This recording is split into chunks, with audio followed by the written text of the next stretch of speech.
Hi అండి. Welcome to my channel Sunitha collection. ఇది long frock అండి, జిమ్ముచు శారీ. కస్టమర్ కింద లేస్ తెచ్చుకున్నారు.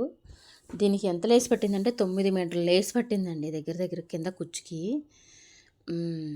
ఏంటంటే కుచ్చు ఎక్కువ పెట్టడం వల్ల 9 మీటర్లు పట్టింది.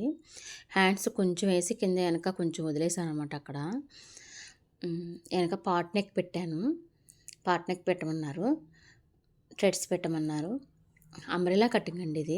అంబ్రెల్లా కటింగ్కి ఎల్బో హ్యాండ్స్ కూడా చిన్న పప్పు పెట్టి చిన్న కుచ్చు పెట్టానండి. కింద చూసారా ఎంత గేర్ వచ్చిందో. చిన్న కుచ్చు పెట్టానండి. ఆ కుచ్చు సింపుల్గా పెట్టి లేస్ వేసానండి. అదే సేమ్ లేస్ కొంచెం వేసాను అనమాట. 9 మీటర్స్ పట్టింది దానికి కింద కుచ్చు పెడతాకి. ఒక శారీ అండి, శారీ తెచ్చుకున్నారు. ఇట్లా లైట్గా కొంచెం ఎక్కువైంది అనిపించింది అనిపెట్టట్లా. దానికి ఇట్లా సమోసాలు పెట్టాను. బాగుందా? బాగుంటే ఒక లైక్ చేయండి, షేర్ చేయండి. Thank you for watching.